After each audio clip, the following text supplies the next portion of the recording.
Assim, a primeira materialização que eu tenho depois desse período é que não é sobre a IA tomar o seu trabalho, mas o profissional que sabe fazer o melhor uso dessa tecnologia, com certeza vai.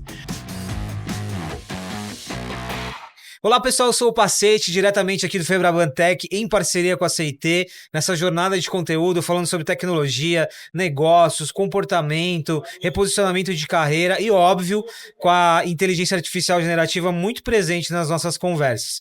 Em especial esse papo, ele é muito complementar a tudo que a gente já falou aqui, porque ele fala de um dos pontos principais do desafio da inteligência artificial, que é se reposicionar, que é buscar novas habilidades e por aí vai. E para conduzir essa conversa comigo, vou falar já da nossa convidada, o Leandro Ângelo, vice-presidente da CIT Latam, ou vice-presidente Latam da CIT, ou tá certo? Tá tudo certo. A ordem não altera o... Não. Querido, obrigado, a gente já falou antes no esquenta ali. Prazer estar contigo de novo e com a Ana aqui hoje. Você trouxe a curadoria, então muito obrigado, fica super à vontade. E a Ana Plihal, head do LinkedIn Brasil, falei certinho? Certíssimo. O meu querido LinkedIn, diga-se de passagem. Ana, obrigado pela presença. Conta um pouquinho hoje o que você faz ali no LinkedIn, só para contextualizar. Hoje eu lido com toda a operação da divisão de soluções de talentos para as empresas aqui no Brasil. Então, o meu dia a dia, né, é permitir com que as nossas ferramentas impulsione a força de trabalho nacional. O talento aqui é em vários aspectos, né? Em vários aspectos. Como profissional, como desenvolvimento, como a gente colocar... Porque, assim, a missão do LinkedIn é criar oportunidades para toda a força de trabalho mundial. E a nossa missão é conectar as pessoas, esse profissional, às empresas. Então, tem muito a ver com conexão. É o que eu faço o dia inteiro. E é interessante a reinvenção do LinkedIn desde lá do começo até agora, né? O que era, no que ele se tornou... A gente sai de um lugar onde as pessoas se colocavam ali quase como, né, eu deixo meu currículo numa base de dados, para muito mais um ambiente de troca e desenvolvimento. Então, hoje no Brasil hoje nós somos já 85 milhões de perfis verificados. Só para você ter uma comparação, o IBGE estima que a gente tenha 104 milhões de pessoas economicamente ativas. Então, é uma boa representação do mercado profissional, né? E hoje, o principal motivo pelo qual as pessoas conectam no LinkedIn todo dia é na busca de conteúdo. Saber o que está acontecendo, buscar informação, se conectar com uma pessoa que detém né, o expertise de um determinado assunto e trocas. É interessante porque se antes ali, com aquela lógica de eu vou pro LinkedIn só quando eu preciso me reposicionar, você vai quase de momentos muito específicos ali da vida da pessoa para uma jornada diária, né? Porque o hábito hoje da pessoa é ter o LinkedIn ali ter o app e tá ali quase que diariamente. E o que a gente vê é justamente isso. Quando a pessoa deixa para fazer isso só quando ela precisa, vai demorar um pouco mais, né? Porque, afinal de contas, quem não é visto não é conhecido, né? E essas trocas permitem que justamente a tua própria rede te impulsione e te leve. É o que a gente, assim, vejo cada vez mais como um portfólio profissional. O teu comportamento, a tua vida, as tuas habilidades, os teus interesses, as tuas conexões estão todas ali. E elas acabam direcionando o teu sucesso profissional. É interessante como é que a plataforma te dá a possibilidade de gerar essa personalização de que tipo de conteúdo você está querendo. Exato. E que tipo de conteúdo você está buscando.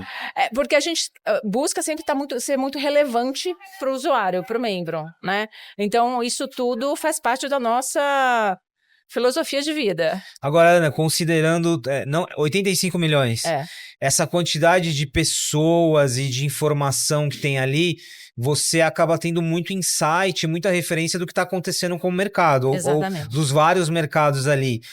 Generalizando um pouco, quando a gente fala hoje de inteligência artificial e a partir dos dados que vocês têm, o que está acontecendo? Impacto da inteligência artificial nos profissionais não especialistas em tecnologia, mudança por parte do escopo das empresas, o que você percebe? Um dado que chamou bastante a nossa atenção foi que 75% dos profissionais usam inteligência artificial numa frequência de pelo menos uma vez por semana nos seus trabalhos. E aí essa é a hora que o pessoal de cibersegurança fica com o cabelo em pé, né? Porque eles ainda estão tentando descobrir como é que eles controlam o acesso às ferramentas. O fato é, o povo já está usando. Então, uma preocupação que se tinha lá no passado, se a inteligência artificial, né, o medo das pessoas a usarem, como seria a reação para, brasileiro já tirou de letra, ele já está usando, né? Então, acho que isso vejo como uma grande vantagem da nossa força de trabalho. E tem muitas pesquisas também que estão apontando a adesão no Brasil, ela é muito alta, né? Muito. É muito alta, em várias proporções, mas ela é muito alta. Ô Leandro, a Ana trouxe um aspecto aqui da IA muito legal. Eu lembro que assim que o ChatGPT foi lançado ali e foi se popularizando, muitas empresas começaram, logo no início ali, proibir. Inicialmente, elas não foram muito bem compreendidas, dizendo, mas vai impedir e tal. Só que tem uma premissa aqui. Às vezes ingenuamente, eu tô falando com o ChatGPT aqui e eu tô colocando informação confidencial pro PPT, né? Como que é? E aí entra muito na tua área, né? A Ana falou do pessoal de cyber. Como que é essa gestão do uso? Tem uma outra coisa legal também. Quando eu tô usando tu trabalha num banco, tô usando inteligência artificial, eu tô gerando energia, eu tô gastando energia ali do próprio banco, né? Até a forma como eu pergunto. O que a gente pode fazer de reflexão aqui? Sem dúvida, tem uma transformação, né? A Ana comentou, aqueles early adopters já se jogaram logo para fazer o uso dessas tecnologias, percebendo o valor, né? É igual o mercado de consumidor. Quando eu vejo que tem algo que vai me trazer melhor resultado, a minha experiência de fazer alguma atividade vai ser melhor, as pessoas vão começar a aderir. Mas considerando organizações desafio enterprise, né, que tem uma série de preocupações de inteligência competitiva e até de regulamentação, tem que ter todo um cuidado de como é que a gente faz o uso dessas tecnologias, né? Nossa experiência foi ter um cuidado muito grande de como é que a gente criava, primeiro, uma camada que a gente chamou de Safety Watcher, como é que eu valido tudo antes de bater no LLM, para eu ter certeza que o que está batendo no LLM é de fato uma informação que não pode vazar, não tem uma informação competitiva de inteligência de negócio ali, e também uma inteligência que a gente chamou de prompt management, porque se a gente lembrar no momento do boom da OpenAI, logo depois teve um período que o Altman foi afastado da OpenAI, né?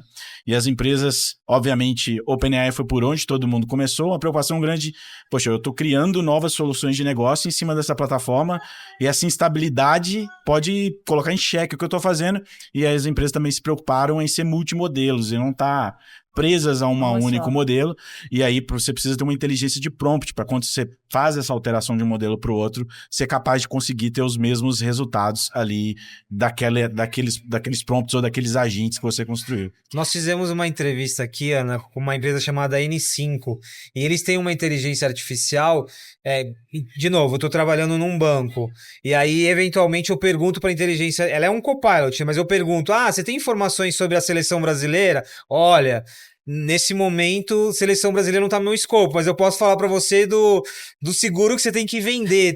Eu achei interessante essa lógica também, né? Eu acho que uma coisa que a gente tem que lembrar é que toda transformação tecnológica tem que ser acompanhada de uma transformação cultural, né? Uma transformação educacional também.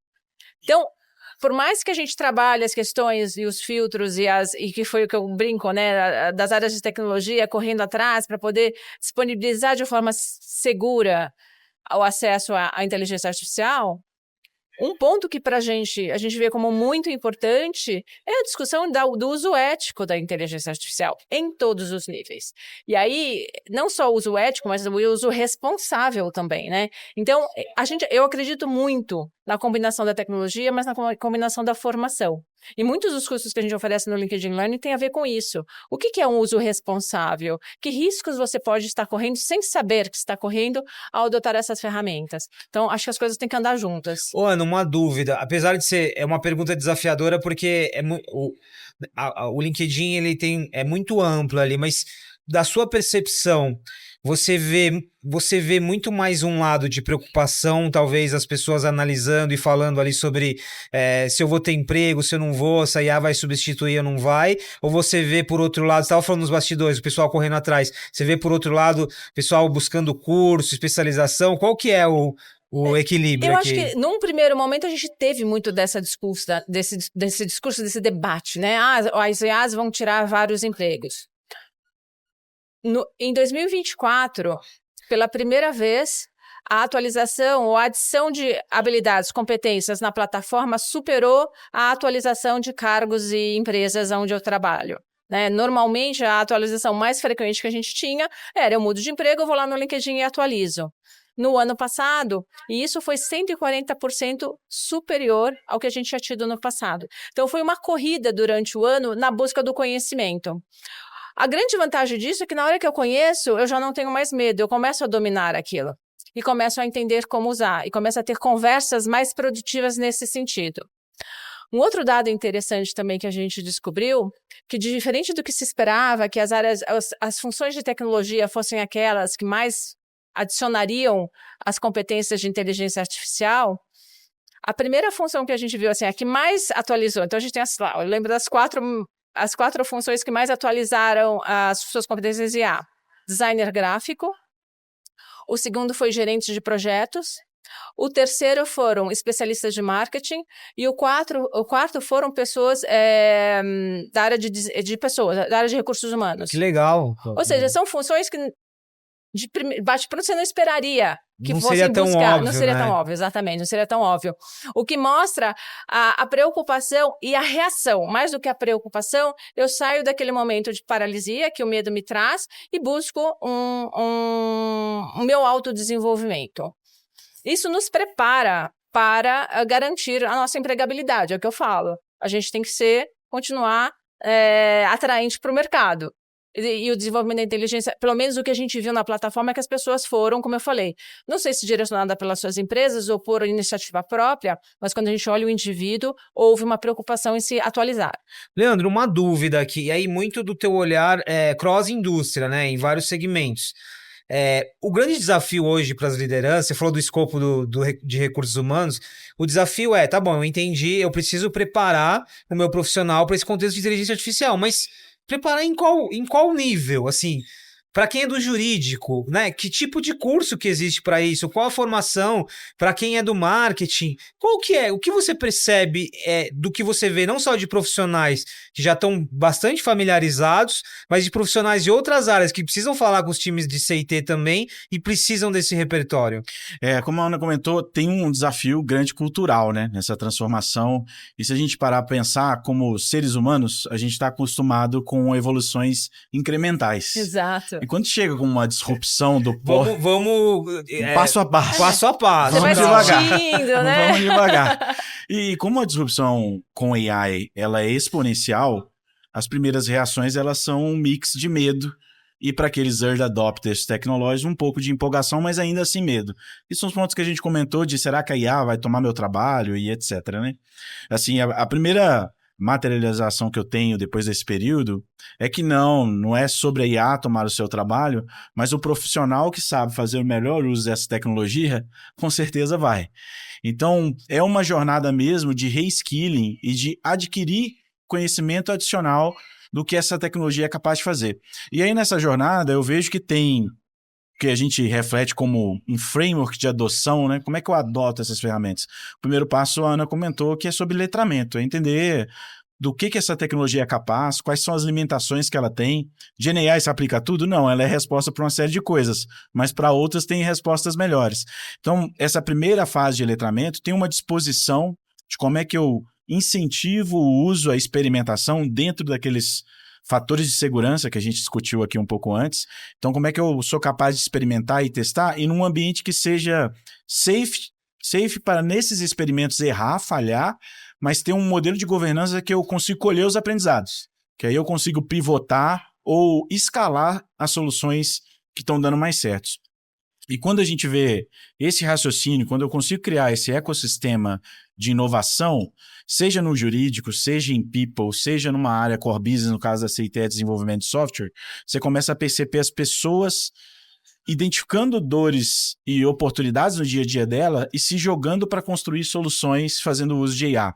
Não demorou muito, por exemplo, para a gente ter o nosso time de people usando agentes no desafio de hiring, de conseguir rapidamente mapear potenciais profissionais para determinadas vagas, desses potenciais profissionais, como é que eu já reservava a agenda para falar com eles, e tudo isso usando agentes para automatizar etapas desse processo. Ou até mesmo no marketing, o time criando agentes, usando um storytelling canvas, transformando isso no agente. Agora eu vou fazer um briefing de um vídeo de uma nova campanha de marketing, ele conseguir fazer essa construção de briefing mais criativa e mais rápida, porque ele começou a criar um agente para resolver o problema dele, né? Então, quando você consegue criar esse ecossistema, você consegue perceber essa mudança de comportamento e, obviamente, um papel importante da liderança, né? E tá observando vou chamar esses champions que se jogaram para experimentar e também usar eles como exemplo e como referência para ajudar na transformação da empresa como um todo. Tem um estudo recente da Microsoft que traz já o conceito da empresa híbrida, né? E isso aqui está aparecendo em todas as nossas conversas. É um profissional atuando com a gente, é o profissional tendo um copilot ali junto, ou seja, nenhuma área vai passar aqui longe dessa conversa. Ana, eu sei que é difícil dar um caminho, dar uma receita, mas ainda nesse ponto que a gente está falando sobre o desafio de que curso, principalmente para as áreas de recursos humanos que precisam hoje, né? Mudou o escopo, eu preciso treinar. Qual seria o caminho aqui, você que está olhando muito para essa área, ao buscar um curso, ao buscar uma formação para um profissional de inteligência artificial, por mais genérico que pareça, né? Tá. Uma coisa que eu queria somar que o Leandro trouxe, no começo de 2024, a gente tinha algumas expectativas de atingir alguns níveis, seja de adoção, seja de atualização, num período de 5 anos. As metas, se a gente pode colocar, mas esses números foram atingidos na prática no Brasil em 12 meses. Então, esses ciclos é muito surpreendente. Então, esses ciclos, quando o Leandro traz, né, que é muito disruptivo, de fato, é muito disruptivo, está muito acelerado e está acontecendo. Então, eu vejo muito que uma das coisas que eu acho que a gente tem que desmistificar é que não tem uma resposta certa, ela está em construção.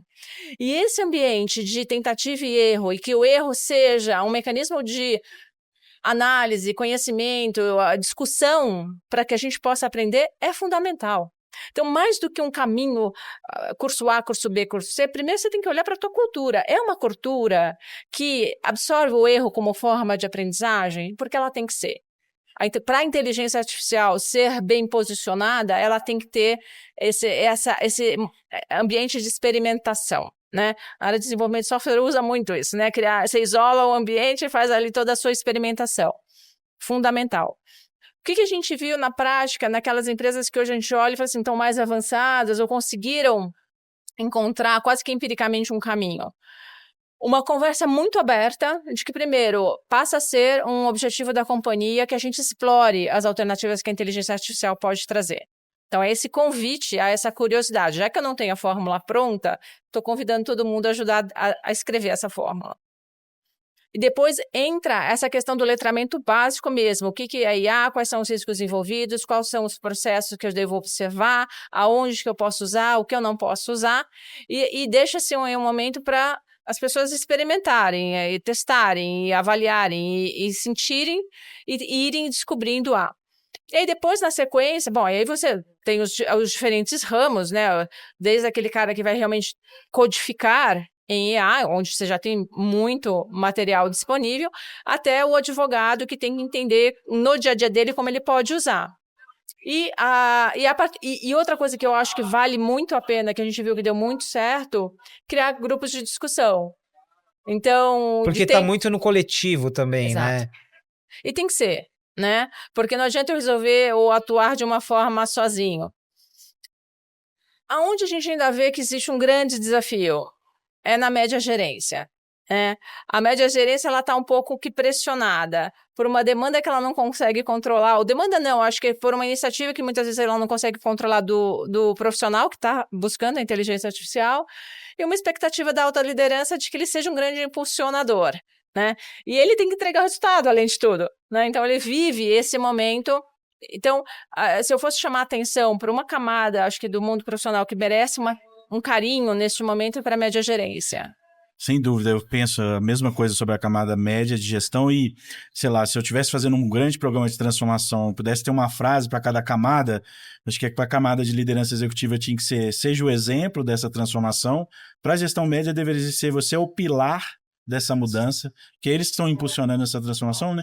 E para o frontline poxa, a sua vida vai ficar melhor. Porque você vai conseguir desempenhar suas atividades de uma maneira mais criativa, mais eficiente, etc. Mas sem dúvida essa camada está sendo esmagada pelos dois lados. É um baita desafio, né? Mais rápido do que o período de adoção da inteligência artificial foi só o nosso papo, mas quando voa é porque foi bom, né? Porque foi bom. Eu vou fechar, Ana, com uma reflexão aqui. Eu falo muito de inteligência artificial em workshops, em palestras, mas do ponto de vista comportamental. E eu sempre... Quando eu tô falando pro profissional, independentemente da área ou da função, eu sempre falo, olha, esteja preparado para uma mudança de escopo. Eu não tô falando aqui de lidar com aceitar acúmulos de funções ou limites, mas entenda que você foi contratado hoje para X e daqui a pouco vai ser Y. Eu queria terminar com essa reflexão. Você concorda? Você acha que faz sentido essa nossa necessidade? A gente vai precisar ter uma cabeça de adaptação agora cada vez mais frequente? Sem dúvida nenhuma. É o que a gente fala. As carreiras, elas estão cada vez mais espirais. E espirais, muitas vezes, pelos desafios, né?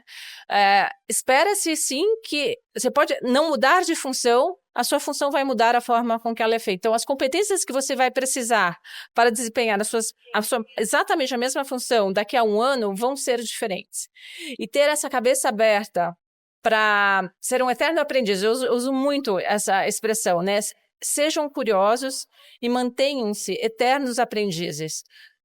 Porque essa é a dinâmica que sustenta. E para isso não tem idade, não tem momento idade de carreira. Aí é uma questão de ser humano mesmo, né? Ninguém tá imune. Ninguém tá imune. Por isso que a inteligência artificial desperta tantas discussões, né? Porque é uma tecnologia, é uma composição de tecnologias que tá mudando a sociedade, não é o mundo financeiro ou só o mundo dos negócios. Não, e muda muito a sociedade. Então, por exemplo, assim, a gente estava acompanhando, só pra gente, eu sei que vamos fechar, mas eu estava acompanhando como é que estava essa evolução, que eu falei, eu tomei um pouco de susto quando eu vi os números do Brasil e estava querendo ver em relação aos outros países, né? O Brasil ocupou hoje o 6º lugar em atualização, em adoção de tecnologia de IA pela nossa plataforma, olhando pelos dados do LinkedIn, o que é uma posição bastante interessante. A gente está à frente dos Estados Unidos, a gente está à frente do Canadá, a gente está à frente da França, da Itália. Acho que pela curiosidade do brasileiro, enfim. O primeiro país que está despontando, mas está com um diferencial gigante, sob o ponto de vista de investimento e concretização de adição de competências nos seus profissionais, são os Emirados Árabes Unidos. E me chamou tanto a atenção que eu fui atrás e descobri que eles realmente estão investindo como plano de governo para a transformação da essência do seu país. Saía, né, da sua característica como... Você não quer que eu termine, é isso? Porque é muito bom o teu exemplo. Eu tive uma experiência ano passado em Riad, na Arábia Saudita, num evento, num congresso de inteligência artificial, e lá a mesma coisa, assim, um plano de governo, um plano não só de regulação, mas de uso ético e investimento muito forte. Muito, muito legal. O que só comprova que, de fato, a gente pode mudar a essência de um país através da inteligência artificial. Muito bom. Vamos deixar um gostinho de quero mais aqui, até porque seria muito legal conversar com vocês de novo. Ana, muito obrigado. Assim, foi rápido, foi objetivo, mas muitos insights. Tem muitos cortes bons aqui dessa conversa. Obrigado. E fica aqui a reflexão, né? É para todo mundo. É para todo mundo.